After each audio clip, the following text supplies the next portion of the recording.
It's Sunday the 23rd of April and I put a vlog up yesterday of the ducklings having a little paddle and now I'm going to show you what else is going on our homestead. I spent quite a long time watering out here this morning because it's bone dry. We haven't had rain for a few days and the ground here is not conducive to holding water.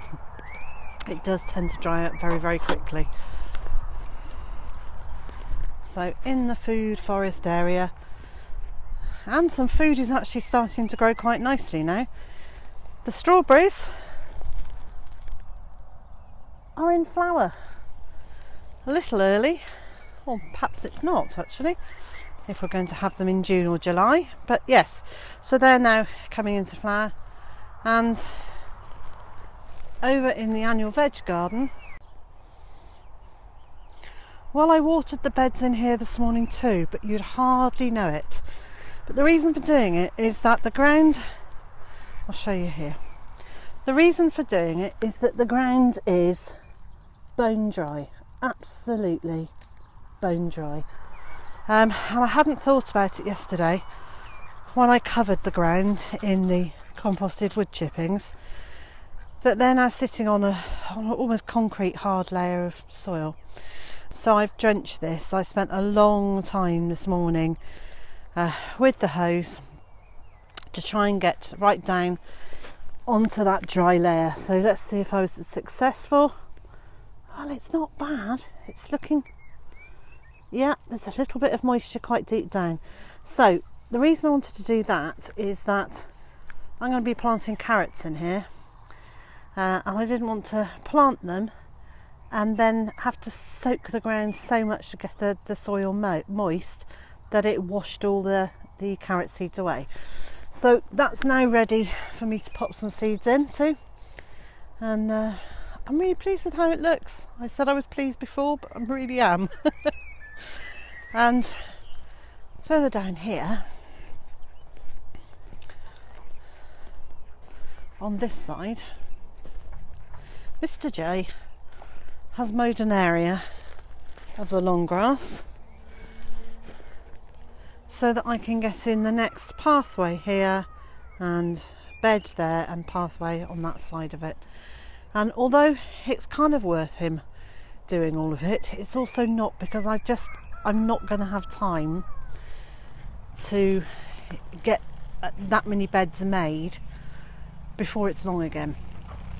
Because as you can see, I've still got quite a lot of weeding to do. I'm preparing the last bed that was here. Yeah, actually I've got a lot of work to do there. Do you remember about a month ago I pointed out a monster sized thistle? Well, I did tackle it and this is the regrowth on it. It is huge. It's a beast of a thing. So unfortunately we've got quite a few of these throughout the garden, and what I've been doing is just chopping the tops off them to try and weaken them bit by bit. But that one is definitely going to have to come out, so that's going to be a digging deep and getting as much of the root out as I can. At the bottom of the garden, well, at the bottom of the annual veg garden anyway, we've got some rather splendid globe artichokes. They're such majestic plants. They really are huge statement pieces that just say, I am here and I'm wonderful. But so is Big White. Aren't you, darling? Are you saying you're wonderful too? Yeah, he's wonderful. So, oh, a little bit of good news. The two Jersey giants in the centre that are lying down there, well, I haven't known what gender they were until today. Or at least now I know the gender.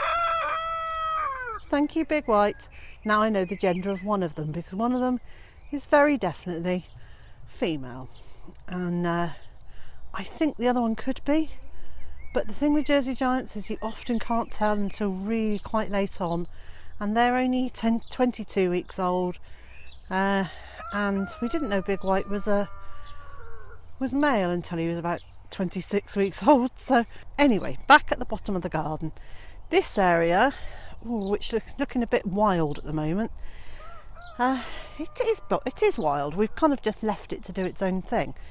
There are some raspberries in here which we planted last year, and really it's a bad place for them, but I'm going to leave them there for now because I don't have somewhere else to immediately put them, and maybe next year we'll lift them. But all of this area, and it's about, let's pace it out, it's about 1, 2, 3, 4, 5, 6, 7, 8, 9, 10 and 11. So it's probably about 35 feet long and more than that wide. This will be our pumpkin and squash area this year, and we're just literally going to fill the whole area with pumpkins and squashes. So what I've been doing is, as I've been cleaning out the chicken houses and the duck house, in particular the duck house, I've been bringing the bedding down here and dumping it down and leaving it to rot. And we've also got some straw bales, the ones that are used to make the circle of love for each of the chickens' fields. They'll be coming in here as well because they've already started rotting down, and we'll replace them with fresh ones for the chickens. So they'll be coming in here as well, and I'll be emptying the compost heaps into piles here, so hopefully each plant will have a pile of compost or straw or grass clippings or something underneath it to give it a bit of warmth and to give it a bit of nutrition. The plants in pots are still doing well, and we've even got some flowers. So there's some very pretty little pink flowers. I can't remember what they're called, and the name has gone from the label that I neatly tucked into the back of the packet. But here, this is one of my favourite garden flowers. Isn't that just, look at the colour on that, it's beautiful. So it's a geranium, it's a perennial geranium. They spread in great big mounds of leaves, and then these beautiful flowers over the top. They come in all sorts of colours, and we've got another one over here that's about to come into flower, and you can see that's a deep colour as well. I quite like my purple flowers, and that has a different habit.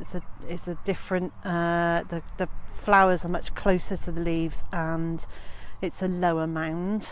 And again here, that's a pink one, or possibly it's a white one.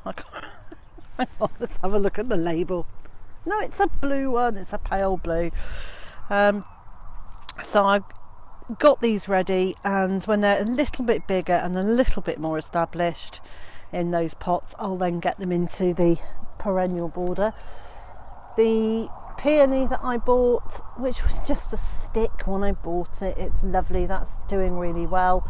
So these are all getting ready to go into that perennial border, and will all act as ground cover, and hopefully we'll start suppressing some of the weeds. Now in years to come, when those perennial plants have grown considerably, I'll be able to divide them up and offer some of them for sale, which is a great way just to supplement my very small income, because that will help feed the birds. Not twopence a bag unfortunately anymore, it's an awful lot more than that. But yeah, selling a few of the perennial plants to my egg purchasers may well just help boost my income a tiny bit. Just a reminder, if you've enjoyed this video, please like it and leave a comment and share it on social media. And of course, if you haven't already subscribed, please subscribe, and then you'll know every time I release a new video.